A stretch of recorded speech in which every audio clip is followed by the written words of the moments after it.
I'm Aaron Sagers, and this is Talking Strange.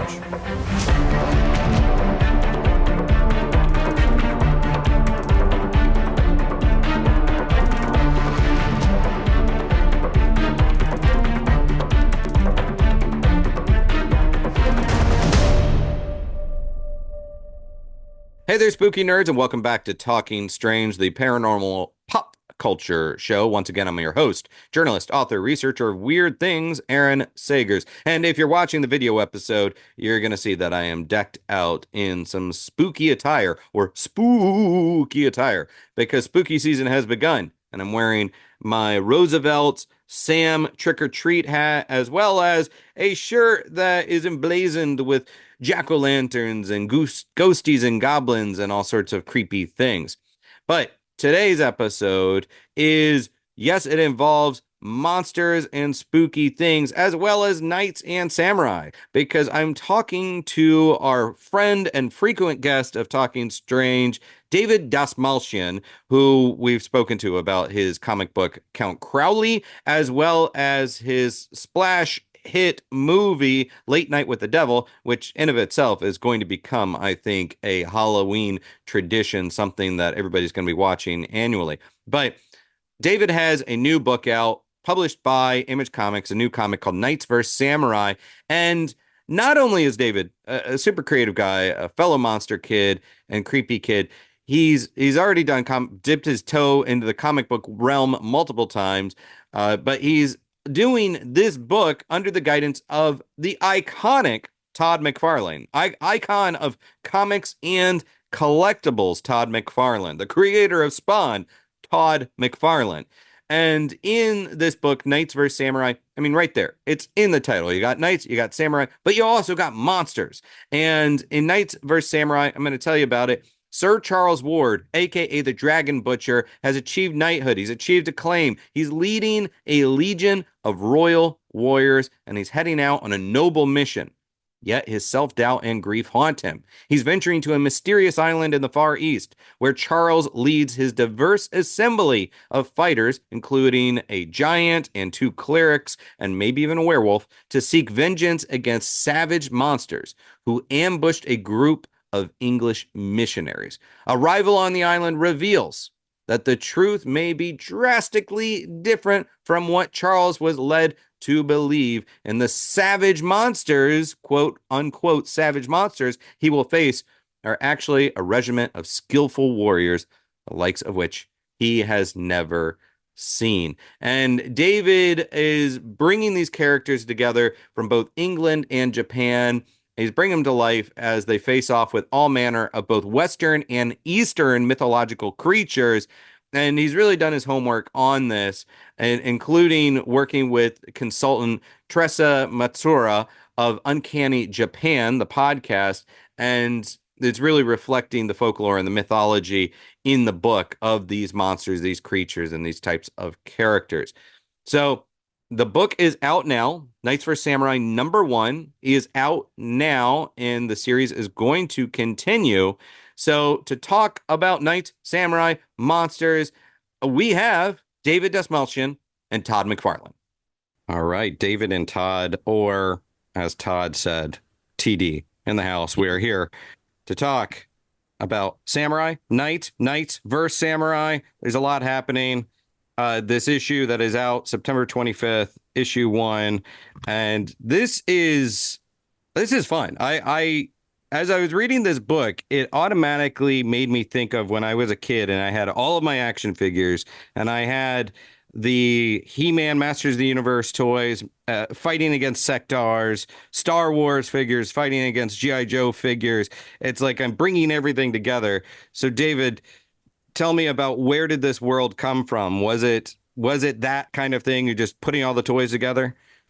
Aaron, you and I know how much our lives overlap and cross with like our interests. I think that's been true since we were kids, because I would play D&D and I would always want to bring my love of Japanese warrior imagery, mythology, weaponry into my D&D campaigns. And so always fascinated by and imagining this incredible meetup between a noble knight of the round table with a mace and a broadsword and all of his clunky armor against, a samurai with katana and all other weaponry that, you go, how badass would that be? So it's the same thing. I used to love mashups, but that's not enough to pitch a comic book idea to, Todd McFarlane. And thankfully, over the years of my development as a storyteller, this idea never left my cranium, and I just kept evolving it and imagining the stories and the characters and the relationships they had to one another that I wanted to bring to life. And then I just marched right into Todd's office. No, I didn't. I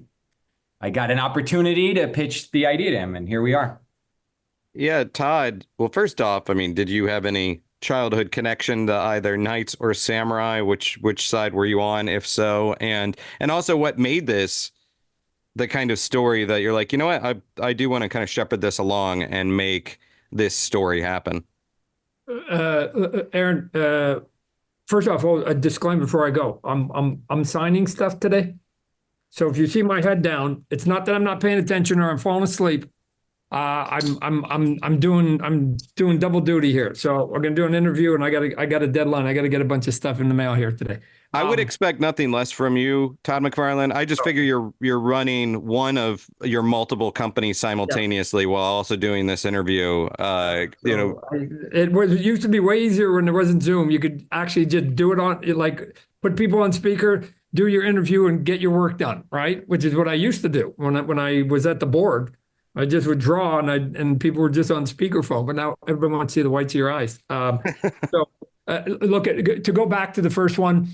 I don't think children, humans have really evolved a ton. And I know little boys haven't. I think that the things that get people geared up had been fairly universal for a long time, right? I keep saying it: robots, monsters, fights, knights, samurai, dinosaurs. What are you talking about? Like, there's this list that you can almost give to any of us, and we're going, super cool, right? Super cool. So yes, right? The visual part of it, of the title, is evocative enough and simplistic and brilliant enough that it tells kind of the story. You're already educated before you open up the first page, right? You're going, wow, knights and samurai. Okay, because we're all going to start doing flights of fancy in our brain anyways. I don't care who you are. And then from there, then it was just, as David said, that's not enough. I mean, it's a lot. And again, from us being 8-year-old kids and us doing now today Americana comics that are built around spandex and people punching each other in the face, we needed more. I need it more. And maybe because I'm showing my age, I just I need something better in my comic book diet than what I needed when I was 13.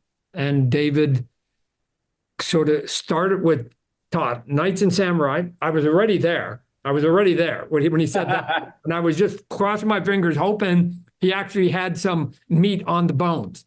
And then he started building out all the meat. And I was like, wow, he's just not taking the easy path here. He's actually got character development. And I got Knights and Samurais. Oh, and then when he was done, Aaron, just so you know, just when I was like going, wow, he already had me at the title. Then he gave me the meat and bones. And then he was like, oh, yeah, Todd, that's right. And there's like magic and dragon and wizards and stuff like. And I went, what? No, that, like, done. So I don't know how he's going to get it all on paper because I think this is something that you need to savor for a long time and many years, hopefully. But here we go.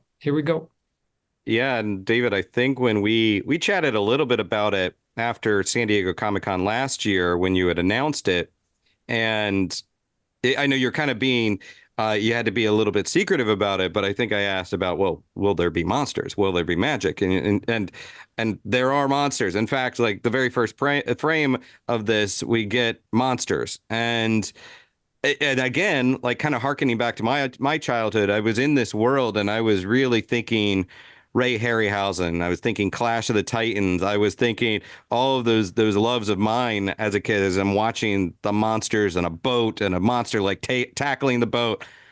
So I love all of that. So talk to me a little bit about, and we're going to get to the characters, but talk to me about the monsters of this book. Yeah. And because you even leaned into some actual folklore when creating some of the things that we're going to see throughout this adventure. And it's kind of perfect that you're the journalist we're talking to about this stuff, because I feel like, by the way, great mug. I feel like monster mythology better than almost anybody walking Earth right now, and I'm grateful that I get to share this with you out the gate. It was something that I've always been very fascinated by, and I've always had a deep love and admiration for Japan, Japanese culture, Japanese mythology, and then English, mythology, and feudal England and feudal Japan. All those warriors and all of the politics and the adventure and the battles that are true to the real history fascinate me. But it's the stories and the storytelling and what goes deeper there. And I wanted to bring all of that together. So trolls, witches, ogres, dragons. As you know, I've always believed that there are good monsters and bad monsters in this world. And one of the recurring themes in this story is that people in power, especially the feudal power, the elites of both England and Japan, have utilized people's fear of the unknown, people's fear of others, people's fear of monsters even, to manipulate information and facts to convince people that certain things may be their enemy that aren't. So what's really, really cool in this world was I had a chance to present monsters with giant razor sharp teeth, some of whom will absolutely rip your head off just because they need a little bite to eat, but some of whom may not be exactly what you think they are. And again, going from the English mythology and monsters, something I think you'll really appreciate, I hope, is in Japanese culture, there is this wealth of mythological folklore, horror, and monsters that a lot of us in the West haven't gotten a ton of exposure to yet. As you know, I'm a big fan of Teresa Mitsura and her writing and her podcast, Uncanny Japan. She's actually a consultant on this book for me, helping me make sure that I get things right when it comes to Japanese language and culture. But some of the mythological beasts and beings that you're going to see fighting English knights, like Tengu, those really cool warrior, winged mountain deities that have the long noses. Senin, the very, very old, like Taoist magical superhumans. They use like sorcery and alchemy. They don't really like people, but sometimes they help them. Onmyoji, which are like really magical, powerful beings. We've got the mountain witches. Oh man, I'm so excited. So sorry for going on at length about it. I love it. And and I've only seen the first issue thus far, but I love, the idea of even dragons, you think you know what a dragon is because of the immediate kind of old English kind of medieval world notion of a dragon, but that's not really the dragons that we will be encountering in other parts of the world. We may call them dragons, but they look and behave very differently. Yeah, Fede crushed it because we've got English dragons, which look a certain way, and they come from a certain part of the world. And as you see, Charles Ward, the hero of the Knights, the leader of the Knights, the leader of the Royal Legion, his nickname is the Dragon Butcher because he kills a very important, or so we think kills a very important dragon right at the beginning of our story, Persa. And then when we get to Japan, we'll meet Jin Kiyohime, who is the Japanese dragon that our samurai are sired with defeating. So you're going to get these two very different looking kinds of dragons. And when we go to other parts of the world in the future, don't forget there's dragons that populate the globe in other places that look different. Well, and I want to talk more about the art, but since you brought up Sir Charles Ward, I love this character that his name is the Dragon Butcher, because I always feel like when you name a character something that hefty, you're putting a lot of pressure on that guy. Yeah, it's like naming your child Jesus. You're expecting great things, and I don't think most people can really live up to it. So talk a little bit about this poor kid who has this big name and the development of that character, but also the other characters that we meet, because right away, it seems like in this first issue, looks like we've got what I don't think it's stated explicitly, but looks like a cleric. We've got this giantess. We have a guy with a wolfy name, which I'm hoping big things from. So break down this team that we're setting out on this adventure with in the first issue. So Charles Ward, the Dragon Butcher, he is this young knight in the north of England. He serves his Duke Leofric.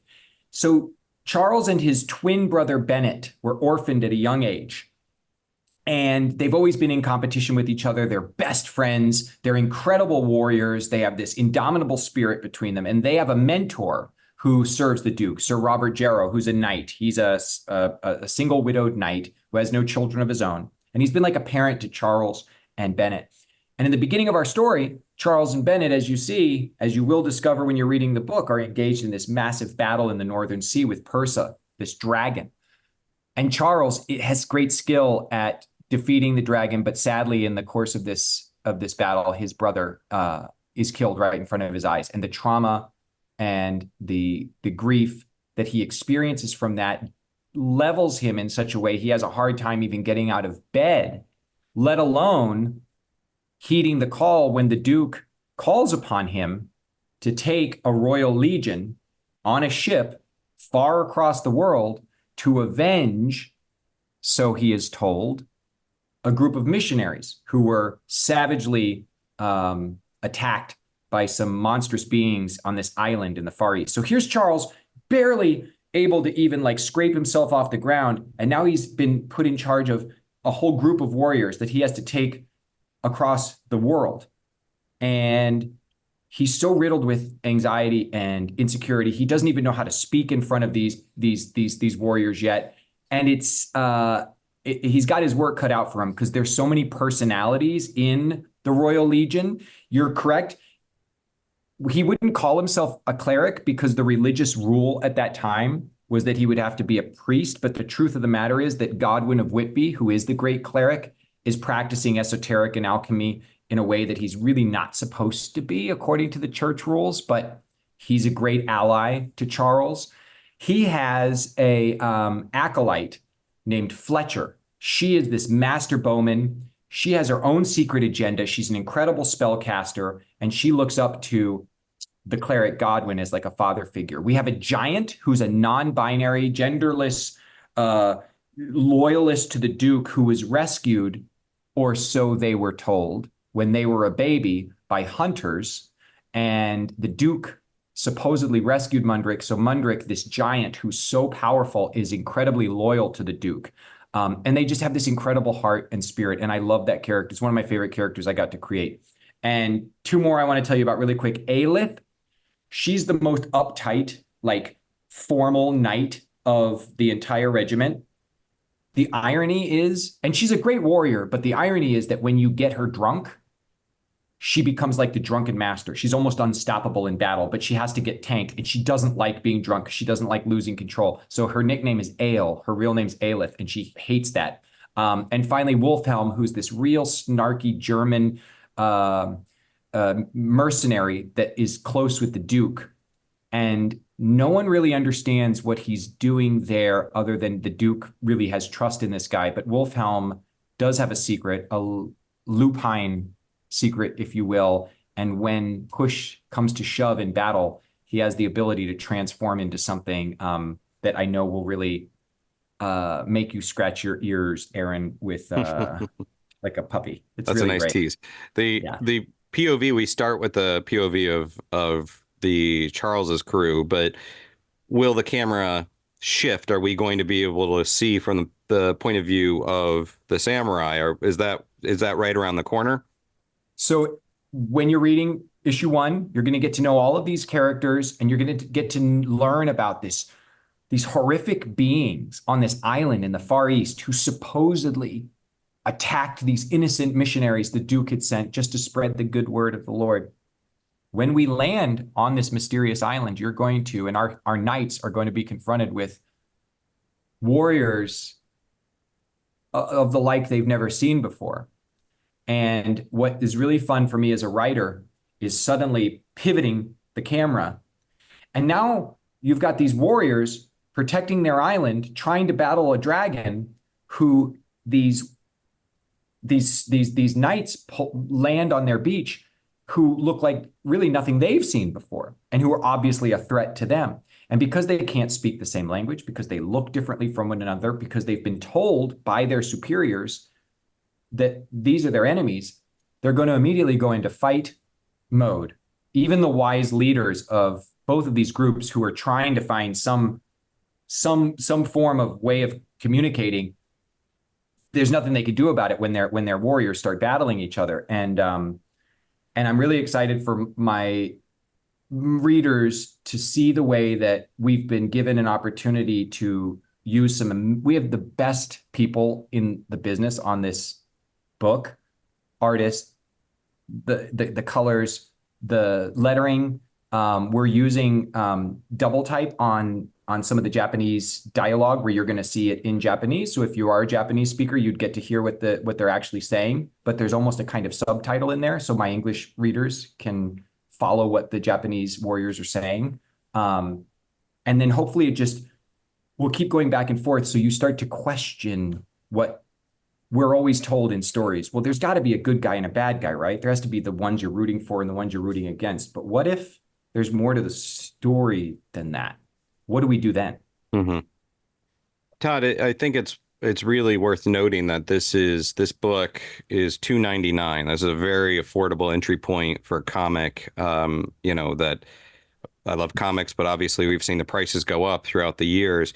So I guess just from your perspective, I mean, when you're looking at the comic book industry and you're talking about characters that, yes, under the auspices of David and you established names, there's still new characters to put out there. So talk a little bit about the challenge of the comic book world and also, I guess, why it's been so important for you to kind of keep these price points at that $2.99 level. I mean, seems like an obvious question, but I want to hear it from you. Well, let's start with the last question. As I've gotten older, the one thing I've never forgotten is that I was 14 and 15 and I barely had money in my pocket. And I know that anytime there was something that was interesting to me and it was affordable, I was thankful because it's like, oh man, I don't have to be left out.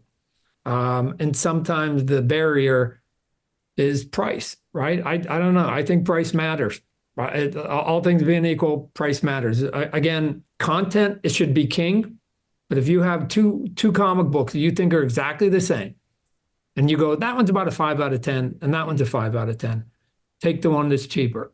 Why not? Save yourself a buck, right? So, and I also think besides that, just for people who might be curious, right? Somebody might be sort of reading a review of this book or even listening to this interview that are curious, but they're like, what? Like again, you lower the entry and the barrier to get there, and so that's why price matters to me, right? And it always will. It's I always said you build a Cadillac and you sell it at Ford prices, and you will have an audience every single time.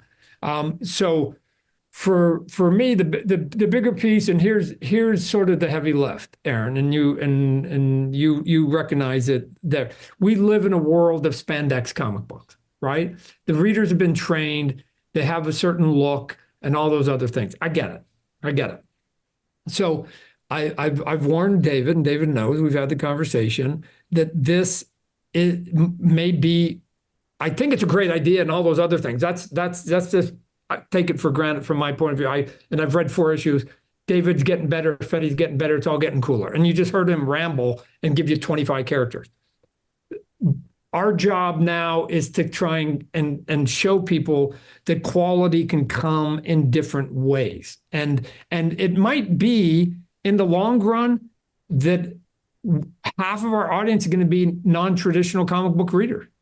They may pick up the trade paperbacks at bookstores because I think there's that there, right? I think there's a big enough element there. And David has so much, right, pouring out when you talk to him, and he could go for another 2 hours here. And so let's make it easy for them to get in, David. Let's give them quality once they're in, and let's deliver it on a regular basis, and let's surprise them from time to time.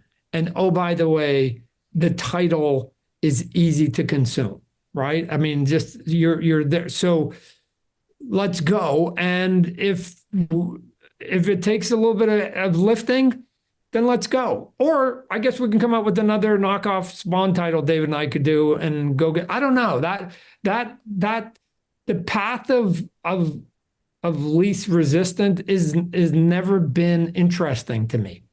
And David came with an idea that I knew wouldn't be easy, but I just go, I need a book like this in my life at this point. I've got plenty of superhero. I do it all day long, right? As a matter of fact, I got 2 to go to the printers today. But I just need an eclectic offering to people to say, hey, I get it. You don't like Spawn, you don't like superheroes. I've got this other thing for you. And the price is good and it's a quality item. And just give David a chance, give Fetty a chance. Yeah, it reads like a book that obviously, David, you and I have gotten to know each other, and Todd, like, we've spoken a lot in the past, and I know both of your works, and it's almost like the names are I think what might help people, encourage people to pick it up. They know Todd, they know David, but this story feels like something that will exist outside of either of you. And that's a compliment, because it's like, yeah, show up for Todd and David, but this is the story that you're gonna feel like you're in the midst of that sandbox with. Does that make sense? And I'm curious, are you, either of you, thinking of things when you're approaching these books? Do you approach it as larger franchises? Like, is this right away like, okay, we can work on this book, and then the animated series, the action figure line, the movies and everything comes after? Is that part of the natural progression now with creators such as yourselves? I'll speak for myself and say I've been dreaming of Knights versus Samurai since I was 12, right? So then I get the opportunity to pitch the idea finally. I'm full grown adult now, supposedly. And the first person that I wanted to pitch it to was Todd. And so I get the opportunity. He says yes. And you know what it's like, my brain and my imagination and my childlike imagination still goes to those places where I go, can you imagine if this thing really took off and people really loved it, that like there could be a toy in the future? There could be a McFarlane toy. There could be a sculpture by Todd of, the Dragon Butcher or Sanada Musashi, the Tiger Lord, like engaged in battle. There could be sideshow collectibles, and Todd McFarlane put together some big things. Like, my brain goes there, an animated series of live action thing. But what is so great is being in the company of a boss who goes, one issue at a time, man. Just tell a great story. And that's what I try to do. You got to put all your heart, all your love into one issue at a time. Get people really on board with loving and caring about these characters. And if I do that, and we get that lucky break that people start to really take a chance and pick it up, and I think they're going to be especially tempted to do so when they see the covers, especially, Todd's variant is so badass that then, I dream big. But I also try to just stay focused on one day at a time, like one character arc, one story, one relationship at a time. And, but sure, Aaron, yeah, for sure. I go to bed at night, I say a little prayer, like, can there be a toy someday? Can people really love this? Because, And I'll add to that, Aaron, that, David and I are taught at a young age, once you get in, like, content's king, right? Like, if you deliver something that people want, the demand will follow. And that's where all the other stuff comes. If you start thinking about your t-shirts before you've written a good story, it's reverse engineering, right? And so I've run my businesses that again, public companies, I know how public companies work, right? They figure out like what profit margins, how much money they got to make, and then they go, oh, good, now that we have our budget, let's go make a product. I do it in reverse. Make the product. And if it's a great product, money will be got from that. Like you give people something they want to consume. The byproduct is money. So all those opportunities, and yes, like who wouldn't want their ideas spread across the universe, right? We should all be hungry. I've said it before. Once everybody consumes Spawn, my next question is anybody alive on Mars? Right? So we should never stop dreaming big. But if David can do what's in his head, put on paper first, because he has a lot going on, and we can get it down and we can get it succinct, then that will lead to all that other stuff. We will have meaningful conversations post that thing. So yes, we want it, but you know what? Let's just get these comic books out and get people excited. So, David, you obviously going from screenwriter to comic book creator. So now we have Count Crowley, we have Creature Commandos, we have Knights for Samurai. Talk about where this story, where Knights for Samurai fits within your kind of creative evolution. Was this a book that you got into and you're like, okay, I know how to do this. Like, I'm feeling good. So yeah, where's it in your kind of creative path? And also talk about the relationship with Fede, the artist on this book, Fede Mele. Yeah, thanks for asking that. I have found thus far in my journey, every story I've told that's had any salt to it, that's had any worthwhile connection to people's hearts and minds, has come from a place that I was absolutely scared shitless to write. So this was the most intimidating thing I've approached yet as a writer. I have up until now written screenplays, TV shows, and comic books that focus on one or three or four major characters in which there's a kind of journey involved, and that has felt always scary to me, even at that number.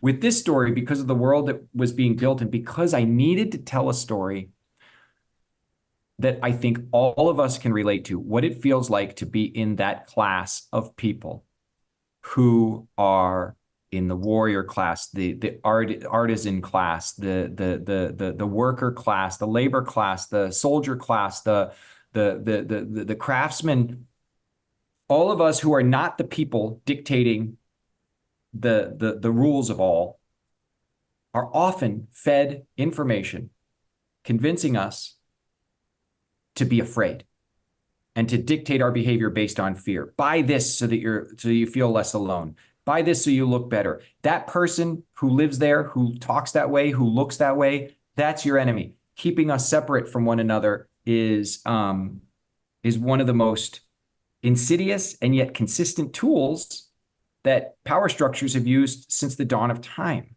Yep. So for me, we've created a world. I wanted to create a world where we've got people, this vast ensemble of players, some of whom may do some crappy things, but they all look, move, fight. Their weaponry is special, different. Their secret powers and their superpowers are special and different. And so I was very, very scared of going into it, but I knew it's something I had to do. So I looked to my heroes. You look to all of your favorite literary heroes and your favorite film heroes and the people that tell great ensemble dramas and stories and adventure stories, the ragtag group of soldiers and mercenaries that are sent on a mission. They have to figure out how to have each other's back, even if all they want to do is stab each other in the back.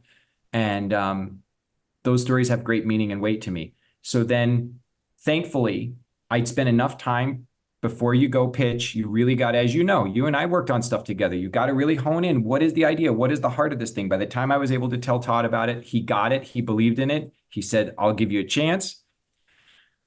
And then I just hopefully did a good enough job with the writing of the scripts and the documents that I'd created about the characters in the world that I knew they know better than I do. Todd and Thomas and the folks that surround Todd have their finger on the pulse of who is the artist that I wouldn't have even thought of or considered. So the first person that Todd said to me was like, I think we should go with, and it was Fede. And he and I have had a rapturous, awesome journey together as writer and artist creating this world. And his work is so freaking awesome. When you get to issue 1 and you see that dragon butcher slaughter that thing and you see them fighting the sea monster, and then you get to the knights battling the samurai on the beach of northern Japan. Holy crap, man.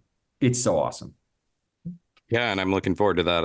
I know issue 2 drops October 30th versus on September 25th and then October 30th. So you're going to be getting. Can I just add to sort of Please. Make sure that like someone like Fede as an artist, given that I've lived in that chair, that everything that David has thrown at him is a lot. And in all honesty, it's a lot. I mean, you just heard it, right? And so from an art point of view, you have to now conceive it and put it up on paper. And it can be intimidating. It can be a slow learning curve, right? And so Fede is no different than the rest of us, that you're just getting your sea legs and figuring out how to walk in issue 1. Because now he's trying to move all these pieces and how it work and whatever. And then as each issue comes in, and we've seen it, Dave and I have had the luxury of seeing them, that you can just see the locomotive, like visually, that he's getting comfortable with all these pieces and how to maneuver them, just like David has to maneuver them from a character point of view. He has to maneuver them visually, and he's getting there. And so it's always a odd frustration to me that I know that I've said it before, that every book I've ever been on, the worst issue I drove it was the first one, right? Because you're uncomfortable and then you get comfortable. And so if people see the first issue and they like it, I'm telling you, Aaron, that like Fede, just like David, is literally artistically just getting started and comfortable, right? I think that by the time you see issue 8 and you compare Fede's art on issue 8 to 1, you're going to see this massive jump. And he was already at a good spot at issue number 1, but it's just the nature of the beast and it's something that's complicated. But David also did something, whether it was intentional or not, it's really smart. And maybe I'm overthinking it as a guy who like tries to market and figure stuff out, is that he gave a title that gets you there real fast. There's no gray matter when you say knights versus samurai. Our brains start to trigger something in I don't care who you are, we all have visions of both of those. And the second piece of that, why that title to me is so smart, is because it doesn't define one character, which gives David this giant opening to move people around and, yes, kill people, right? That like nobody is guaranteed that they're going to be in issue 5. You got a book called Superman, Spawn, whatever. Like you have to keep them around, right? And you're just trying to figure out how exciting you can do that, but they got to be around. The characters got to be around. David gave me a simple catchphrase of Knights versus Samurai, and isn't married really kind of to any one character. And cool. And that's all I ever wanted. In all honesty, I said all I ever wanted out of any movie that dealt with a lot of people. Kill one of them. Because the moment anybody got killed in any movie I cared about, like the Dirty Dozen, got to kill one of the dozen. Because once you kill, to me, as a viewer, once you kill one, it makes everybody else susceptible. I'm now going, wow, who else? Who else? What do you talk about? When I saw Departed, I go, they're going to kill Leo DiCaprio? Shit, anybody can die in this movie, right? The good-looking dude is getting killed. Everybody can get killed in this movie. I was like, where's this going now? Right? So David has left himself in a great position. And so I'm going, I don't know, like I said, whether he knew it, but he did 2 great things with that title. So thanks, man. And Aaron, it is true. I want every reader to know, I want you to fall in love with these characters. I do. I desperately and deeply want you to see the world from their point of view, even the ones who are doing the crappiest things sometimes in the story, because when you get to motives and you start to understand why we as humans do the things that we do, you could develop a pocket of not only compassion, but hopefully some dramatic like understanding, and know that every piece on the chessboard of knights versus samurai is every single issue up for extermination. There is no one who is safe. And to me, stakes mean everything. If you just feel like all these warriors can willy-nilly go through battles against the worst Oni, the worst Tengu, the worst dragons, and no one's going to die, then you don't give a crap anymore. So thankfully, Todd did give me permission to kill some of my darlings, and it was hard to write, but I knew it would have meaning and people would understand the purpose. I don't kill anybody just for the hell of it. It has weight, but I had to believe that everybody was susceptible to death. Otherwise, to me, it just doesn't mean anything.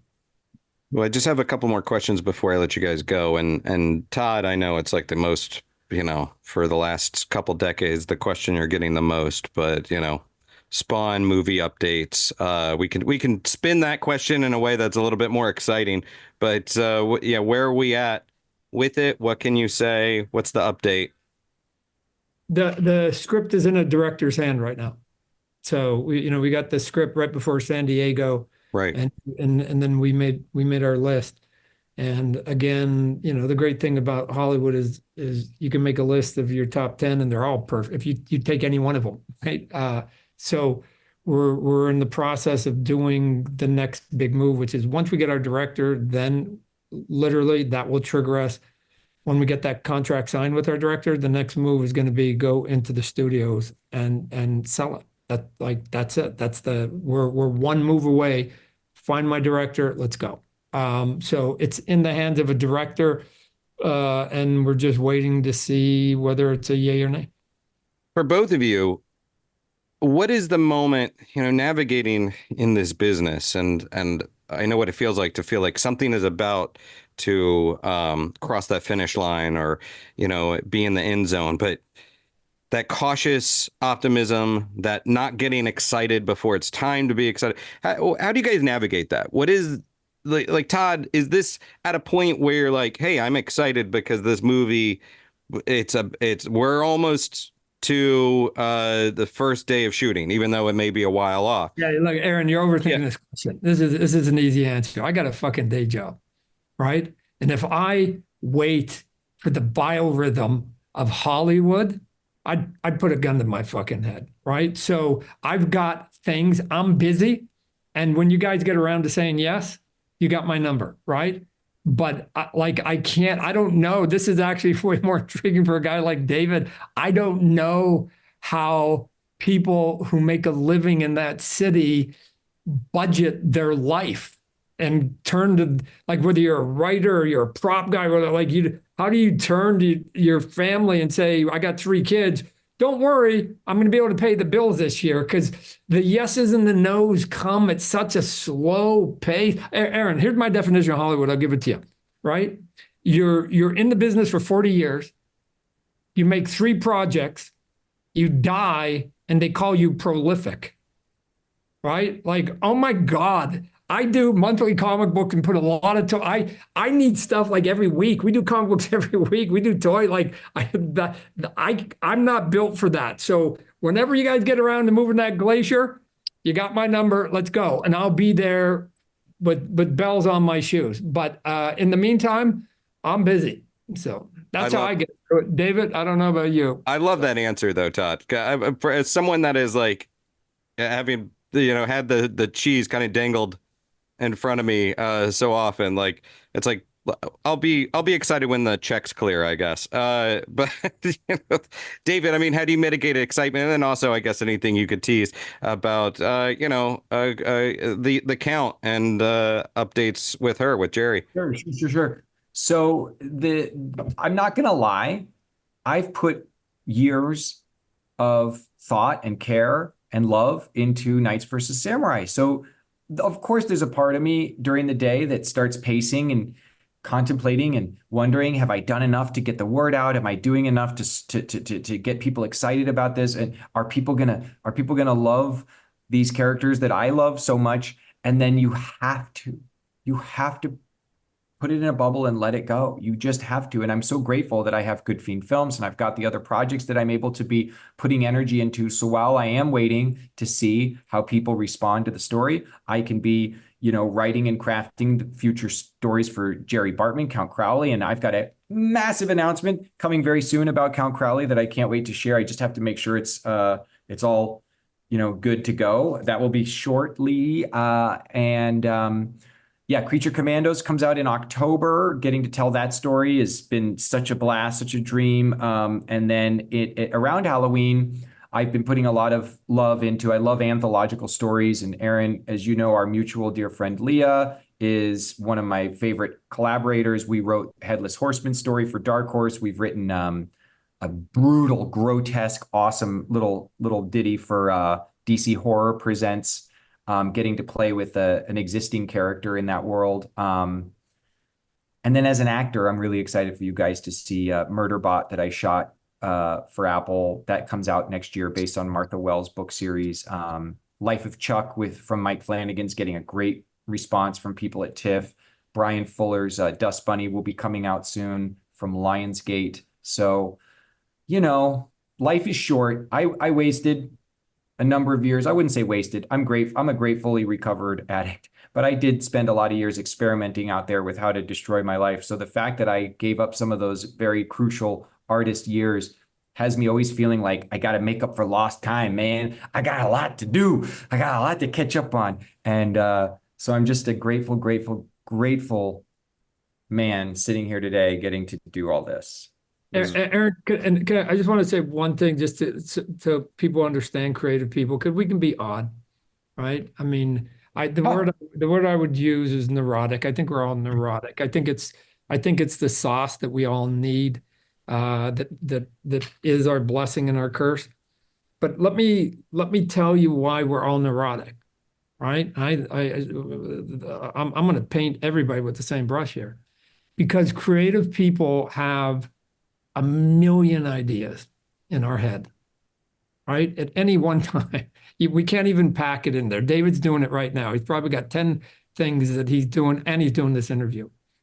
And we know intellectually that we're going to go to our grave and only maybe, if we're lucky, get 12 of them out. That's why we're neurotic, because it's frustrating. We get antsy because we got literally a million ideas, and we're only going to get a handful out to the world. And maybe our best idea might actually go to the grave with us, right? So we're an odd group of people, but it's the thing, that thing is what propels all of us, good, bad, or indifferent, right? You got to take us warts and all. And sometimes you get like home runs out of us, and it's good. Just take the creation, and if we're odd people, then you don't have to break bread with us, right? Walk away from us personally. Just enjoy what we put on canvases or on screens or on paper. I love that. I think that's actually a very philosophical and insightful note to end on, and I agree with it. It's like, it's also a good kick in the butt for people to create, because time's ticking. And, you're only going to get so many of those ideas out there. So, and that was David Dastmalchian and Todd McFarlane talking about the new book, Knights vs. Samurai, #1, which is on stands now, published by Image Comics. And again, I just always like talking to David. He's a monster kid, and I feel like he's a bit of a kindred spirit, and I'm always happy to have him around. And Todd McFarlane, how can you not enjoy talking to the legend of Todd McFarlane, the legendary? He's not the legend of Todd McFarlane, but the legendary Todd McFarlane. And I mentioned it in the interview, but this book that is out now is only $2.99. That is very affordable. So there's no reason not to pick up this book and check it out and explore the world of knights and samurai, knights versus samurai, and monsters, great monsters. So that was Todd McFarlane and David Dastmalchian, Knights vs. Samurai. This has been Talking Strange, and I'm your host, Aaron Sagers. Until next time, be kind, stay spooky, and keep it weird.